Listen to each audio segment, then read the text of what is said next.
बहुत समय पहले सूरजपुर नाम के एक गांव में दो भाई रहते थे। बड़े भाई का नाम विक्रम और छोटे भाई का नाम राहुल था। दोनों अपने पिता हरिराम के साथ खेती करते थे। परिवार खुशहाल था, लेकिन समय के साथ एक ऐसी घटना होने वाली थी जो दोनों भाइयों के रिश्ते की परीक्षा लेने वाली थी। बेटों, जीवन में धन, जमीन और मकान से भी बड़ी एक चीज होती है, और वह है परिवार का प्रेम। मैं चाहता हूं कि मेरे बाद भी तुम दोनों हमेशा एक दूसरे का साथ देना, चाहे कितनी भी कठिन परिस्थिति क्यों ना आ जाए। कभी अलग मत होना। पिताजी, आप चिंता मत कीजिए। राहुल मेरा छोटा भाई ही नहीं, बल्कि मेरा सबसे अच्छा साथी भी है। मैं हमेशा इसका साथ दूंगा। और मैं भी भैया का सम्मान हमेशा करूंगा। हम दोनों मिलकर आपकी हर सीख को जीवन में अपनाएंगे। याद रखना, जब परिवार एक रहता है तो मुश्किलें भी हार मान लेती हैं, लेकिन जब अपने ही अलग हो जाते हैं तो छोटी समस्या भी पहाड़ बन जाती है। दोनों भाइयों ने अपने पिता को वचन दिया, लेकिन कुछ महीनों बाद हरिराम इस दुनिया को छोड़कर चले गए। उनके जाने के बाद दोनों भाइयों पर पूरे घर और खेत की जिम्मेदारी आ गई। शुरुआत में सब कुछ ठीक चल रहा था। दोनों भाई मिलकर खेती करते थे, लेकिन धीरे धीरे उनके विचारों में अंतर आने लगा। राहुल, इस बार पूर्व वाले खेत में गेहूं बो देंगे। वहां की मिट्टी गेहूं के लिए अच्छी है। भैया, मेरी राय में इस बार वहां चना बोना चाहिए। पिछले साल भी हमने गेहूं बोया था। फसल बदलने से जमीन की उर्वरता बनी रहेगी। तुम अभी छोटे हो, खेती का अनुभव मुझसे ज्यादा नहीं है। मेरी बात मानो। मैं आपकी बात का सम्मान करता हूं भैया, लेकिन अपनी राय देना भी गलत नहीं है। हर बात में अपनी राय देने की आदत छोड़ो। कभी कभी बड़ों की बात मान लेना ही अच्छा होता है। राहुल चुप हो गया, लेकिन उसके मन में दुख बैठ गया।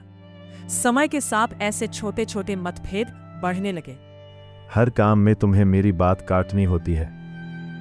भैया, मैं आपकी बात नहीं काटता। मैं सिर्फ बेहतर रास्ता सुझाने की कोशिश करता हूं। मुझे सलाह की जरूरत नहीं है। अब दोनों भाइयों के बीच दूरी बढ़ने लगी। एक दिन विवाद इतना बढ़ गया कि दोनों भाइयों के रिश्ते में दरार पड़ गई। अगर तुम्हें मेरी बातों से इतनी परेशानी है तो खेत और घर बांट लेते हैं। भैया, क्या एक छोटी सी बात के लिए इतना बड़ा फैसला लेना सही होगा? मैं फैसला कर चुका हूं। अगर यही आपकी इच्छा है तो मैं विरोध नहीं करूंगा। कुछ ही दिनों में खेतों का बंटवारा हो गया। घर के बीच एक दीवार खड़ी कर दी गई। जो भाई कभी साथ खाते पीते थे, अब एक दूसरे से बात भी नहीं करते थे। पिताजी की सीख शायद हम भूल गए हैं। अब हर कोई अपना जीवन खुद संभाले।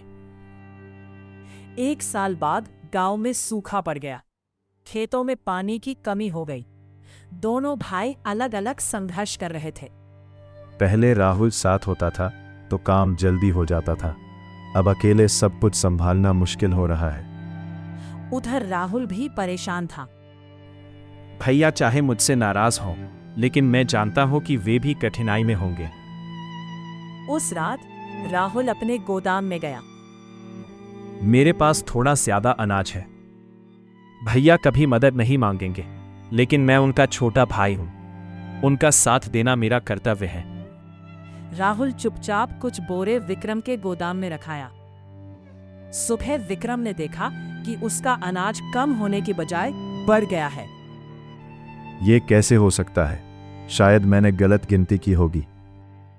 कुछ दिनों बाद विक्रम ने राहुल को अकेले मेहनत करते देखा। राहुल चाहे मुझसे दूर हो गया हो, लेकिन वो अब भी मेरा भाई है। शायद उसे मेरी अपेक्षा ज्यादा जरूरत हो।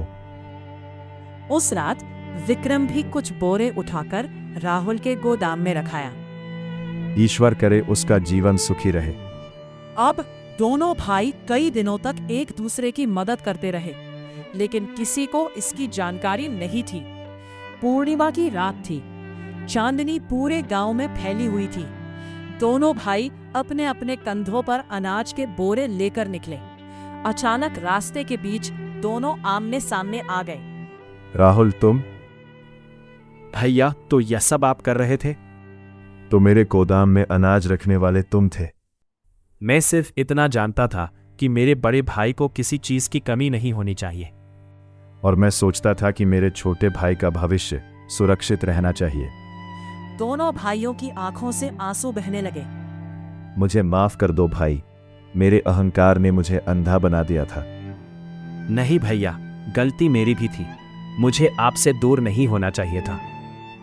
क्या तुम मुझे फिर से अपना भाई मानोगे? भैया, भाई का रिश्ता कभी टूटता नहीं। वो सिर्फ कुछ समय के लिए दूर हो सकता है। दोनों भाई एक दूसरे के गले लग गए। अगले दिन पूरे गांव ने एक अद्भुत दृश्य देखा। आज से इस घर की दीवार तोड़ दी जाएगी और खेत भी फिर से एक होंगे। तुम दोनों ने बहुत अच्छा फैसला लिया है।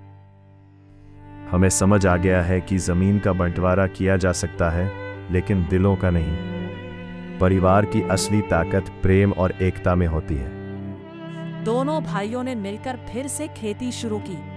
उनकी मेहनत रंग लाई और उनकी फसल पूरे गांव में सबसे अच्छी होने लगी।